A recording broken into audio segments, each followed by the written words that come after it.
नमस्कार प्यारे बच्चों, आज मैं पुनः क्लास 12 यूपी बोर्ड के जो छात्र हैं श्रद्धा मनुसर्ग की व्याख्या में इससे पूर्व वीडियो मैंने किया था। पूर्व वीडियो मैंने श्रद्धा सर के कौन तुम संसद जलने तीर से लेकर के तपन में शीतल मंद बयार की व्याख्या मैंने इससे पूर्व वीडियो मैंने की थी। आज मैं श्रद्धा मनु पार्ट 2 लेकर के इस वीडियो में आया हूं, जिसमें लगा कहने आगंतुक व्यक्ति मिटाता उत्कंठा सविशेष से लेकर के समन्वय उसका करे समस्त विजयी मान्यता हो जाए की व्याख्या इसमें मैं करूंगा। यानी इसके पूर्व वीडियो मैंने बताया था कि श्रद्धा सर्ग जो है वह 2 पार्ट में आएगा। एक पार्ट मैंने आपको पहले से वीडियो में अपलोड कर दिया हूँ यूट्यूब पे, और दूसरा आज मैं व्याख्या करने जा रहा हूँ, क्योंकि मैंने बताया था कि पूरे श्रद्धा मनुसर्ग का व्याख्या करना काफ़ी लंबा वीडियो हो जाता है, और लंबा वीडियो हो जाने से जो श्रोतागण होते हैं, जो पाठक वर्ग होते हैं, पढ़ने और सुनने वाले, समझने वाले, उनके अंदर एक निरस्ता का भाव उदय होता है। आइए हम चलते हैं। लगा कहने आगंतुक व्यक्ति मिटाता उत्कंठा सविशेष, दे रहा हो कोकिल सानंद सुमन का जो मधुमेह संदेश। आगंतुक व्यक्ति कौन है? श्रद्धा। अब मनु श्रद्धा का परिचय पूछना चाहते हैं कि श्रद्धा कौन है। वहाँ जो आई हुई है मनु के पास, वो कौन है? मनु ये जानना चाहते हैं। तो कहने लगा कहने आगंतुक व्यक्ति मिटाता उत्कंठा सविशेष, जो मनु के हृदय में उस आगंतुक व्यक्ति के प्रति जो उत्कंठ भाव पैदा हो रहे थे, मन में जो उत्सुकता जागृत हो रही थी, उस उत्सुकता को मिटाने के लिए जो आगंतुक व्यक्ति है श्रद्धा ने कहना आरंभ किया। दे रहा हो कोकिल सानंद सुमन का जो मन में संदेश। उस श्रद्धा की वाणी मन को ऐसी लग रही थी जैसे कोयल पक्षी हो और फूलों को बसंत ऋतु के आगमन का संदेश दे रही हो। जिस प्रकार कोयल पक्षी अपने कुहुक की आवाज से पृथ्वी पर विद्यमान जो वृक्ष होते हैं, उन फूलों को अपनी मधुर आवाज से बसंत ऋतु के आगमन का संदेश देती है, ठीक उसी प्रकार से आज श्रद्धा की आवाज मन को एक कोयल पक्षी की तरह लग रही थी, जिससे उन्हें आनंद मिल रहा था। अब श्रद्धा बता रही अपने बारे में। भरा था मन में न उत्साह, सीख लूं ललित कला का ज्ञान, इधर रह गंधर्वों के देश, पिता की हूँ प्यारी संतान। श्रद्धा अपने परिचय देते हुए कहती है, भरा था मन में न उत्साह। श्रद्धा कहती है कि मेरे युवा मन में एक नए उत्साह भरा हुआ था, एक जोश भरा हुआ था। सीख ललित कला का ज्ञान, मेरे युवा मन में ललित कलाओं के ज्ञान के प्रति मेरा जो उत्साह था, उसी उत्साह के मद्देनजर रखते हुए इधर रहा गंधर्वों का देश, इधर ही पास में एक गंधर्व देश है जहाँ मैं निवास करती हूँ। इसलिए मेरे युवा मन में बहुत दिनों से ललित कला का ज्ञान सीखने के लिए मेरे अंदर एक तत्परता थी, उत्सुकता थी। उसी ललित कला ज्ञान को जानने के लिए, समझने के लिए मैं यहीं गंधर्व देश में निवास करती हूँ। ललित कला का मतलब होता है इसे नृत्य, गायन, वादन, ये सब ललित कला के अंतर्गत आते हैं। पिता की हूँ प्यारी संतान। श्रद्धा कहती है कि मैं अपने पिता की प्यारी संतान हूँ।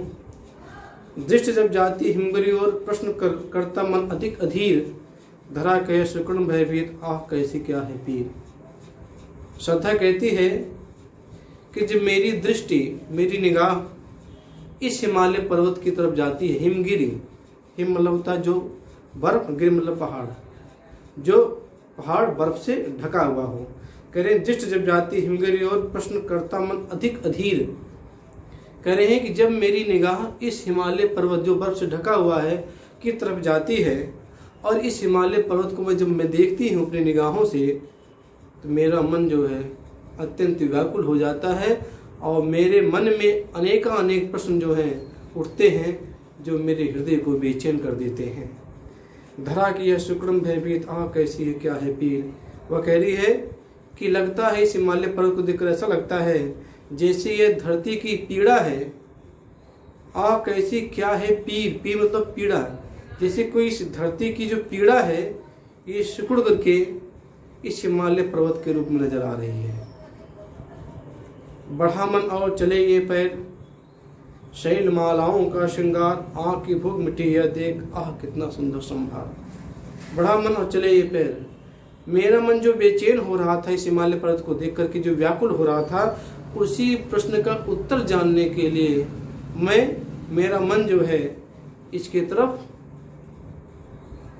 मेरा मन जो है, मन को शांत करने के लिए मैंने अपने पैर जो इस तरफ बढ़ा दिए।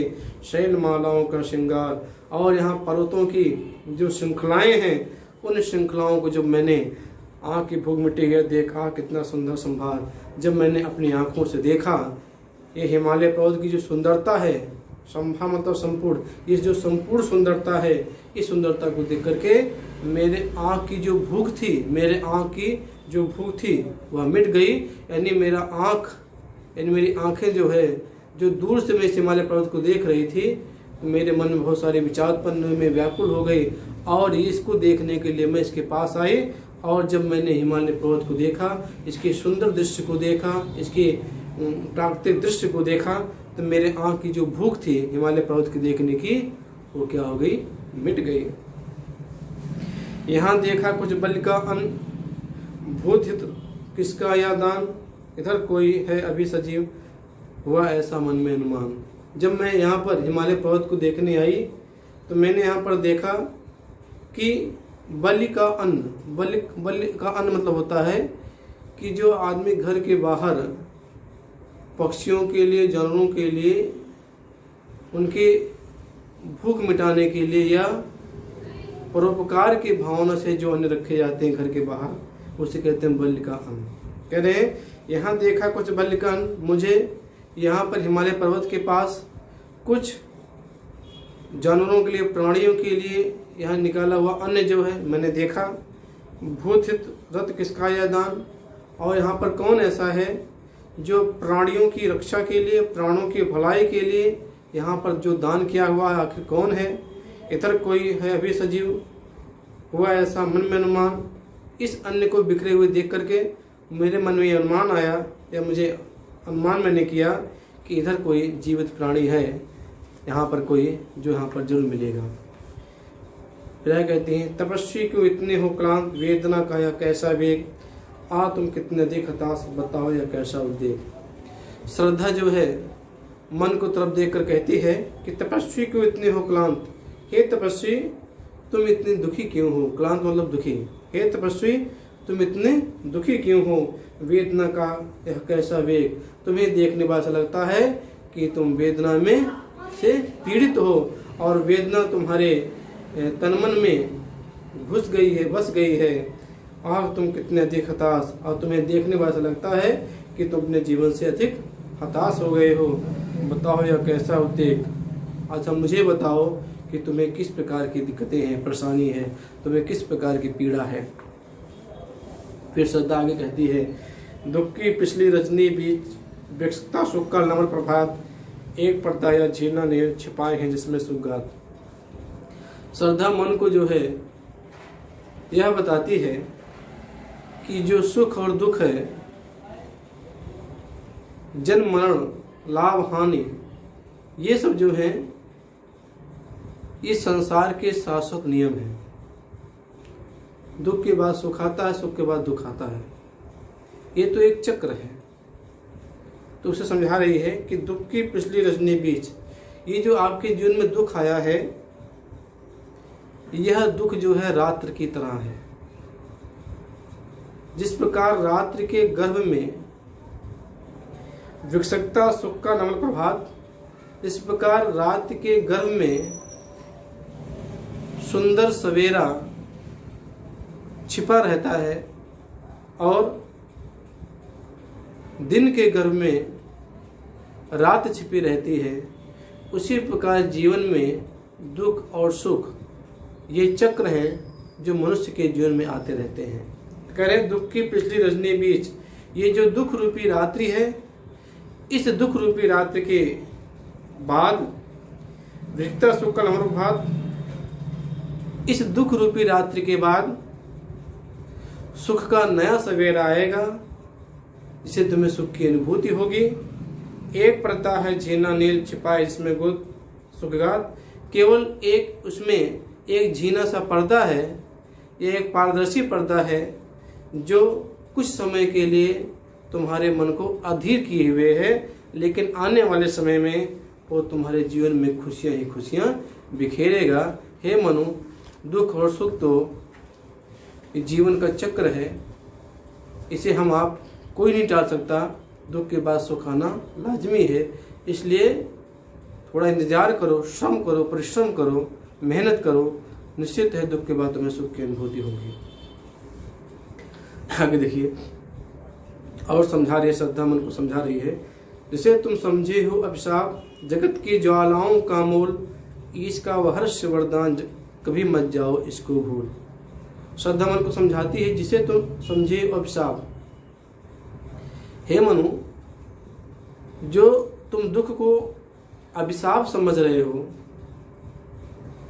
बल्कि ऐसा समझना गलत है। जगत की ज्वालाओं का मूल के लिए संसार की जो रचना हुई है, या सृष्टि की जो रचना ब्रह्मा जी ने की है, उसके मूल में, उसकी जड़ में ही दुख है। और ईश का वारस्य वरदान, और ये दुख जो है ईश्वर के दिए हुए वरदान की तरह समझो, यानी ईश्वर का दिया हुआ ये वरदान है दुख। क्योंकि दुख के बाद जो सुख आता है, वह सुख जो है मनुष्य को अप्रीतम आनंद की अनुभूति कराता है, असीमित आनंद की अनुभूति कराता है। तो फिर समझिए कि जिसे तुम समझे हो अभिशाप, हे मनु, जो तुम दुख को अपने जीवन का अभिशाप समझ रहे हो, जगत की ज्वालाओं का मूल ये संसार के मूल में है, संसार के जड़ में है। ईश का वह रहस्य वरदान, ये ईश्वर का दिया हुआ वरदान है दुख। इस दुख से घबराओ मत, क्योंकि कभी मत जाओ इसको भूल, कि लिए दुख के बाद सुख अवश्य आता है, इसे तुम्हें ध्यान रखना चाहिए। इसे तुम अभिशाप मत समझो, बल्कि ईश्वर द्वारा दिया हुआ वरदान समझो। क्योंकि दुख जो है वह मनुष्य के जीवन में कुछ समय के लिए होता है, और फिर उसके जीवन में खुशियां और आनंद की बौछार होती है। इसको ध्यान रखना। अब जो है मनु क्या जवाब देते हैं। लगे कहने मनु सहित विषाद, मधुर मारुति उच्छ्वास, अधिक उत्साह तरंग आबाद, उठाते मानस में सविलास। कहने लगे मनु सहित विषाद, मनु जो है दुखी होकर के, मनु सहित विषाद, दुखी होकर मनु कहने लगे, मधुर मारुति उच्छ्वास, अधिक उत्साह तरंग आबाद, उठाते मानस में सविलास।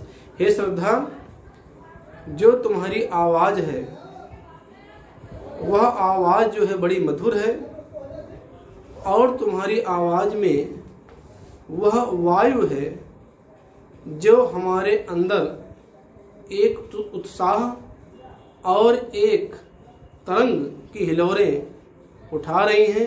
यानी तुम्हारी आवाज में वो मधुरता है जो मेरे जीवन में एक उत्साह ले आई है, मेरे जीवन में एक तरंग ले आई है, और मेरे मन में बहुत सारे वैभव या बहुत सारी बातें मेरे मन में उठने लगी हैं।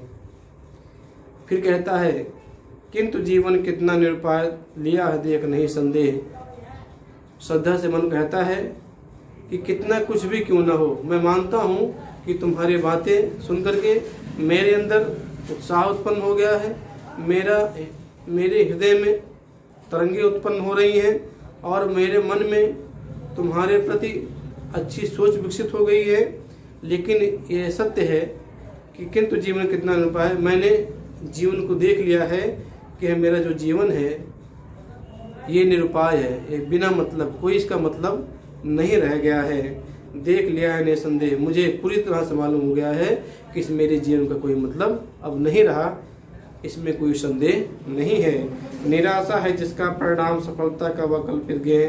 कह रहे हैं कि मेरे जीवन में निराशा ही निराशा है और मुझे मालूम है कि आगे चलकर मुझे निराशा ही मिलेगी। सफलता का वह कल्पित ज्ञेय, केवल सफलता जो है काल्पनिक सफलता जो है मेरे हृदय में, गेह मतलब होता है घर, यहाँ घर का मतलब है हृदय। कह रहे हैं कि जो सफलता की जो बातें तुम कर रही हो वह मेरे लिए एक स्वप्न के समान, मेरे हृदय में सफलता जो है एक कल्पना के समान, एक स्वप्न के समान है। कहा आगंतुक ने सास ने, अरे तुम इतने हुए अधीर, हार बैठे जीवन का दांव, जीते मरकर जिसको वीर।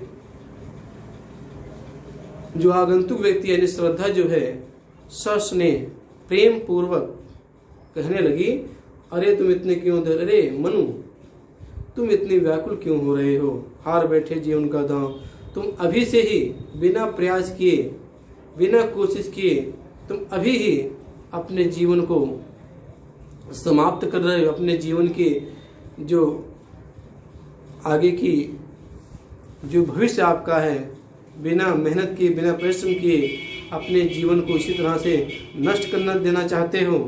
जीतते मरकर उसको वीर, हे मनु तुम वीर हो, क्योंकि वीर जो होते हैं वो हारी हुई बाजी को भी जीत जाते हैं, तुम वीर हो, इसलिए तुम्हें ऐसी बातें शोभा नहीं देती हैं। फिर श्रद्धा आगे समझाती है, तप नहीं केवल जीवन सत्य, करुण या चिर दिन अवसाद, तरल आकांक्षा से है भरा, सो रहा आशा का हलाल। हे मनु, जीवन की मुश्किलों से भाग जाना और तपस्या में प्रवृत्त हो जाना ये जीवन का सत्य नहीं है। इसलिए जो मनुष्य सांसारिक समस्याओं से मुकाबला न करके, उससे डर करके जो मनुष्य तपस्या में प्रवृत्त होता है वह मनुष्य कायर कहलाता है। करोड़ या क्षीर दिन अवसाद, और जो मन का जो मनुष्य का मन तपस्या की तरफ प्रवृत्त होता है वह केवल एक क्षणिक दुख से उत्पन्न हुआ वह सोच है। जो मनुष्य जीवन में हल्का भी कष्ट आ जाता है, उस कष्ट से बचने के लिए मनुष्य जो है तपस्या का मार्ग चुनता है, जो कि ठीक नहीं है। ये तो व्यक्तिगत बात हो गई कि कोई भी समस्या आए इस संसार को छोड़ करके तपस्वी बन जाओ, ये जो है जीवन का सत्य नहीं है। तरल आकांक्षा से भरा सो रहा आशा का लाद, हे मनु तुम प्रयत्न करो, क्योंकि तुम्हारे अंदर अभिलाषा यानी आशा और उम्मीद तुम्हारे अंदर जो है बैठी हुई है, और तुम इस आशा और उम्मीद को जगाओ, क्योंकि तुम्हारे सामने जो प्रसन्नता है, जो आनंद है, तुम्हारा स्वागत करने के लिए तैयार है। आगे देखिए, आगे समझाती है, प्रकृति के यौवन का श्रृंगार करेंगे कभी नवासी फूल, मिलेंगे वे जाकर शीघ्र, आह उत्सुक है उनको धूल। वो एक बताती है, समझाती है, प्रकृति के यौवन का श्रृंगार, कह रहे जो प्रकृति है वह कभी भी अपने यौवन का श्रृंगार जो है कभी बासी फूल से नहीं करती है। प्रकृति जो है नित्य प्रतिदिन अपना जो श्रृंगार करती है नए फूलों से करती है, नए पुष्पों से करती है, और मिलेंगे भी जाकर से, और जो उसके फूल होते हैं वो आ उत्सुक है उनकी धूल, वो जो फूल उनके डालियों में खिले होते हैं वो धूल में मिलने के लिए अत्यधिक उत्सुक रहते हैं। लेकिन इतना ध्यान रखना कि प्रकृति जो है वह हमेशा नित्य प्रतिदिन कभी भी अपना श्रृंगार बासी फूल से नहीं करती, क्योंकि बासी फूल जो है वह शाम तक पृथ्वी में मिट्टी में मिल जाता है, और अगले दिन प्रकृति जो है नए पुष्प से अपना जो है श्रृंगार करती है, अपनी सुंदरता को बढ़ाती है। एक तुम यह विस्तृत भूखंड प्रकृति वैभव से भरा आनंद, कर्म का भोग का कर्म, यही जड़ का चेतनानंद। हे मनु, एक तुम अकेले हो, यह विस्तृत भूखंड और इतना बड़ा पूरा पृथ्वी आपके सामने पड़ा हुआ है, प्रकृति वैभव से भरा मन, और पूरी पृथ्वी जो है विभिन्न प्राकृतिक संसाधनों से भरी पड़ी है। तुम परिश्रम करो। भरा आमंत, ये जो पूरी प्रकृति है, जो पूरी पृथ्वी है, विभिन्न प्रकार के प्राकृतिक संसाधनों से भरी पड़ी, यानी पृथ्वी जो है किसी चीज़ की यहाँ पर कमी नहीं है, हर चीज़ इस पृथ्वी पर, इसलिए इसे वसुंधरा भी कहते हैं। कर्म का भोग, भोग का कर्म, इसीलिए तुम कर्म करो, उसके पश्चात भोग करो, और भोग का कर्म, और फिर कर्म करके अगले जन्म के लिए तुम पुण्य संचित करो, क्योंकि ये जो हम लोगों को जीवन मिला है, यह पूर्व कर्म का जो संचित पुण्य है उससे मिला है। हमने कर्म किया था, इसलिए उस पूर्व कर्म का जो हमारा पुण्य इकट्ठा हुआ था, उससे मुझे इस जन्म में हम लोग उत्पन्न हुए, और हम लोग इस संसार में रह करके पुनः अच्छे कर्म करके परोपकारी कल्याण भावना के द्वारा कर्म करके हमें पुनः जो है पुण्य कर्म संचित करने हैं, जिससे आगे अगले जन्म में हम लोगों को पुनः जो है इस जीवन में पैदा हो। यही जड़ का चेतानंद हे मनु, यही जो है इस सृष्टि का नियम है कि जड़ और चेतन यानी मनुष्य और वृक्ष, इस धरती पे जो कुछ भी हैं, जो सजीव प्राणी हैं, सब बिना स्वार्थ के परोपकार की भावना से कार्य करते हैं। इस धरती पर जो भी वृक्ष हैं, जो इसमें फूल और फल लगे हुए हैं, वह दूसरों के लिए, खुद के लिए नहीं होता है। हमें भी जो कार्य करने हैं इस धरती पर रह करके, इस संसार में रह करके, वो मानव कल्याण के लिए होने चाहिए। अकेले तुम कैसे असहाय यत्न कर सकते तुच्छ विचार, तपस्वी आकर्षण से ही कर नहीं सकते आत्मस्तार। फिर आगे समझाती है कि मैं मानती हूँ कि तुम ये सब पूरा कार्य करने में असहज रहोगे, असहाय रहोगे, यत्न कर सकते तुच्छ विचार। और जो तुम यहाँ पर यज्ञ कर रहे हो, यज्ञ जो है कभी अकेले नहीं किया जाता, वो हमेशा जोड़े से होता है। ये तुच्छ विचार, मैं जानती हूँ कि तुम्हारे अंदर बहुत सारे विचार उठ रहे होंगे। तपस्वी आकर्षण से हीन, इसलिए हे तपस्वी कर नहीं सके आत्मविस्तार। तुम्हारे जीवन में निराशा का भाव उदय हुआ, जिसकी वजह से तुम केवल आत्म केंद्रित रह गए, यानी केवल अपने बारे में सोचते रह गए, और तुम्हारा जो है मन जो है विकसित नहीं हो पाया, विस्तार नहीं हो पाया। यानी तुम्हारा जो मन है, जो तुम्हारी सोच है, वह केवल तुम्ही तक सीमित रह गई। इसी वजह से तुम्हारे अंदर हीन की भावना उत्पन्न हो गई। जब तुम्हारे मन में विश्व के कल्याण की भावना जगेगी, दूसरों के जीने के लिए तुम्हारे अंदर भावना जगेगी, तो निश्चित है वह आत्म केंद्रित से जो है विश्व के कल्याण के रूप में केंद्रित हो जाएगा तुम्हारा मन। इसलिए समर्पण लो सेवा का सार, सजल संसद का यह पतवार, आज से यह जीवन स्वर्ग इसी पत्तल में विगत विकार है। श्रद्धा कहती है कि समर्पण लो सेवा का सार, आज मैं अपने को तुम्हारे चरणों में समर्पित करती हूँ, और मैं आज से आजीवन तुम्हारी सेवा करूँगी। यानी इस पंक्ति में कवि कहना चाहता है कि श्रद्धा जो है मन के चरणों में अपने को समर्पित करती है, क्योंकि कवि का यह कहना है कि सृष्टि का विकास तभी हो पाएगा जब स्त्री और पुरुष का दोनों का मेल हो, क्योंकि दोनों इस संसार की वो दोनों शक्ति हैं जिससे विश्व का कल्याण होता है। तो कह रहे समर्पण लो सेवा का सार। श्रद्धा कहती है कि आज से मैं तुम्हारे प्रति समर्पित हूँ, आज से मैं आपकी सेवा करूँगी। सजल संसद का यह पतवार, ये जो पूरा संसार जलमग्न हुआ है, इस संसार के जलमग्न में तुम पतवार बनो।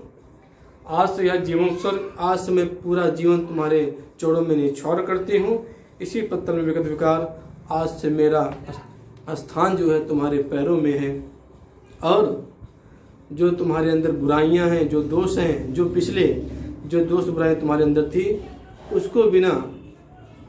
उसको नंदाज करते हुए, यानी तुम्हारे बुराइयों को और तुम्हारे जो भी निराशा का भावना है, जो भी दोष तुम्हारे अंदर है, उनको दरकिनार करती हुई, उसके बारे में बिल्कुल ना सोचते हुए, आज मैं तुम्हें अपने को पूरी तरह से आपके चरणों में निछावर करती हूँ। आज से मैं तुम्हारे साथ रह करके, तुम्हारे जीवन की संगनी बन करके हम लोग जो है इस विश्व को, इस संसार को, इस पृथ्वी मानव जाति का विकास करेंगे। बनो संसद के मूल रहस्य, तुम्ही से फैलेगी वह बेल, विश्व भर सौरभ से भर जाए, सुमन के खेलो सुंदर खेल। श्रद्धा कहती है कि हम और आप दोनों संसार के मूल रहस्य हैं, और हम दोनों से मिलकर के ही इस संसार में मानव जात की बेल फैलेगी। बेल मतलब लता फैलेगी, और वह लता जो है पूरे विश्व में सुगंधित हो जाएगी। और उस बेल या उस लता में जो फूल आएंगे वह फूल जो है बड़े सुंदर होंगे। यानी हम दोनों जब मिल जाएंगे, हम दोनों के मिलने से जो मानव जाति का जो विकास होगा, मानव जाति की जो पीढ़ी आगे बढ़ेगी, वह पूरे एक दिन विश्व में फैल जाएगी, और वह पूरा विश्व जो है एक सुंदर पुष्प की तरह जो सुगंधित हो जाएगा। यानी हमारी मानव जाति जो है धीरे धीरे पूरे विश्व में फैल जाएगी, और आने वाला समय जो है बड़ा ही रुचिकर और आकर्षक से युक्त होगा।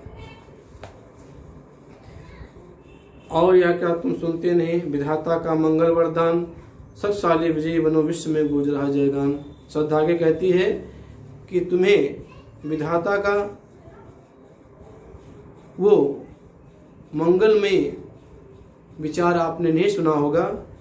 इसमें विधाता कहता है कि हे मनुष्यों, तुम लोग इकट्ठा हो जाओ, एकत्रित हो जाओ और शक्तिशाली बनो, क्योंकि संगठन में ही शक्ति है।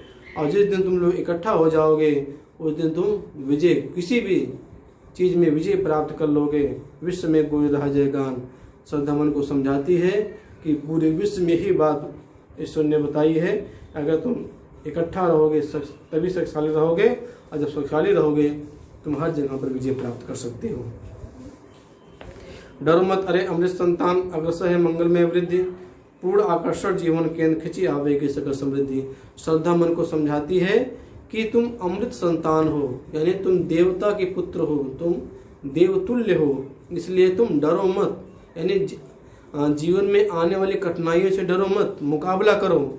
अग्रसर है मंगल वृद्धि, अगर तुम मेहनत करोगे, परिश्रम करोगे, जीवन के आने वाली मुसीबतों से डटकर सामना करोगे, निश्चित है आपके जीवन में मंगलमय होगा, आपका भविष्य मंगलमय होगा।